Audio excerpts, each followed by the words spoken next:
We're now moving to Chapter 3 of The Art of War. This is titled Strategic Offensive, and I'll begin reading. Master Sun said, "In war, better take a state intact than destroy it. Better take an army, a regiment, a detachment, a company intact than destroy them. Ultimate excellence lies not in winning every battle, but in defeating the enemy without ever fighting. The highest form of warfare is to attack strategy itself." So these are, this last stanza in particular holds some rather famous lines of Sun Tzu, the idea that the highest form of warfare is to attack strategy itself.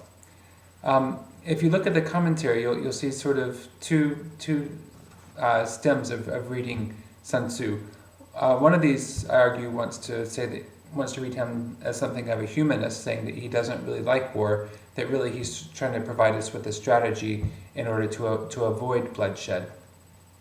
The other is going to say that Sun Tzu is sort of embracing a kind of hierarchy where physical involvement is sort of inferior to intellectual activity. So what makes strategy better is that it involves thinking versus mucking about and getting your hands dirty.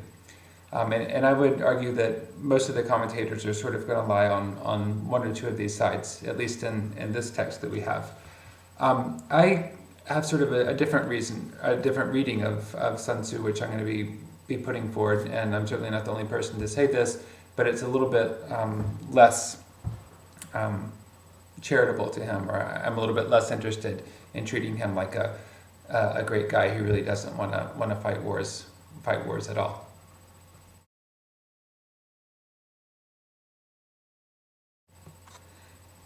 I think this case can be made if we skip a little bit and look to where he talks about the lowest form of war.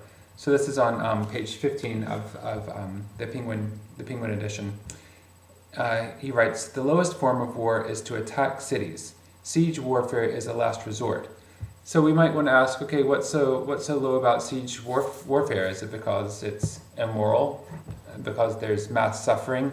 Because citizens are afflicted and not only soldiers? So let's read ahead for the answer. "In a siege, 3 months are needed to assemble protective shields, armored wagons, and sundry siege weapons and equipment, another 3 months to pile earthen ramps," and so forth. So really the bad thing about siege is that it takes a lot of time, it takes a lot of money, it takes a lot of supplies, people get tired, and it's not very productive. We don't see in there anything about needless suffering of citizens and things like that. He's just saying it's not really a good idea for a ruler to want for a general to have a siege because of these reasons. He gives another reason why he thinks the siege is bad. He says, "The general who cannot master his anger orders his troops out like ants, sending 1 in 3 to their deaths without taking the city. This is the calamity of siege warfare."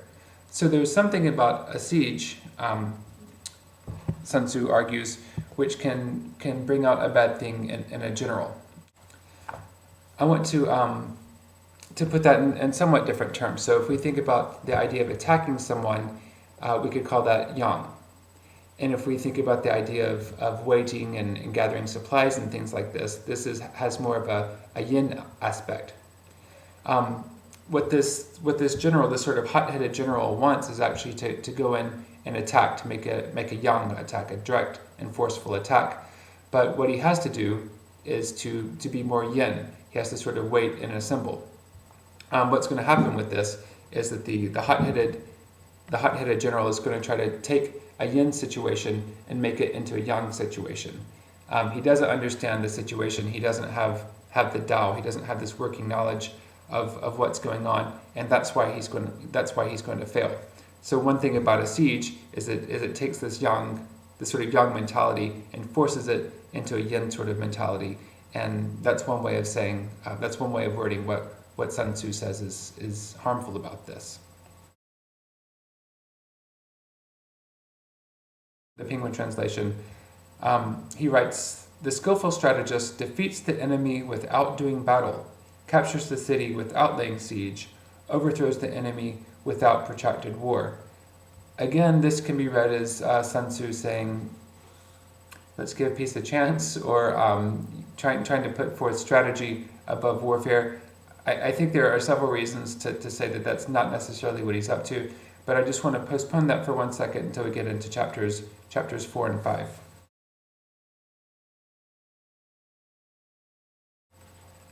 Again, I want to skip over a bit here. This is where Sun Tzu writes about he strives for supremacy under heaven and so forth. And again, in war, 10 forces to the enemy's one surround him. Interesting, great poetry, great thought. I think it's rather clear, and the commentary gives you some great interpretations there. So I'm going to skip ahead just a little bit to what Sun Tzu writes about the general.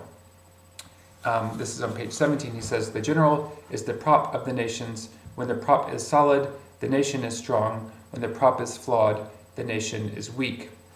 So the general has a specific position for Sun Tzu, and he's sort of between the ruler and the army that's going on. But it's very important for Sun Tzu that the general is given a lot of ability to do his job, and that on the one hand, that the ruler doesn't interfere too much, trying to tell him, well, you should fight this way, what about this, what about this? The general needs to be allowed to use his understanding of this art of warfare to make decisions. On the other hand, the general needs to not have his will impeded by bottom-up processes, so either from his officers contradicting or confusing his orders or questioning his orders, or on the other hand, by soldiers who are inept, who don't sort of share in his vision, who don't have this idea of the Tao that was spoken of in the first chapter, a sort of trust in the general's how he's working and what he's up to. So the general is sort of in between these two positions, the higher, the ruler, and the lower being the soldiers and the officers, and he needs to have freedom in both. He needs to sort of be able to do his job and not be impeded by either one of these. This is a very important idea for Sun Tzu. The other ideas sort of stand and fail upon this.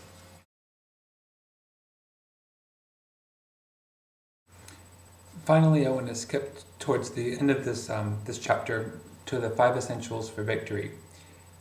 I'll read ahead. It says, know when to fight and when not to fight. Understand how to deploy large and small numbers. Have officers and men who share a single will. Be ready for the unexpected. Have a capable general unhampered by his sovereign. So points 1, 2, 3, and 5 have already been thematized within this chapter. What's interesting is, to my reading anyway, the idea be ready for the unexpected has not. It's kind of unexpected itself. Interestingly, sort of a poetic idea. I mean, it's sort of a poetic usage just to have this thing jump out. And it's going to become picked up a little bit towards the end of this chapter with this idea of knowing your enemy and knowing yourself. How when you know your enemy, you can expect the unexpected, or maybe you won't be surprised. And then the same idea of anticipation is going to be picked up in chapters 4 and 5.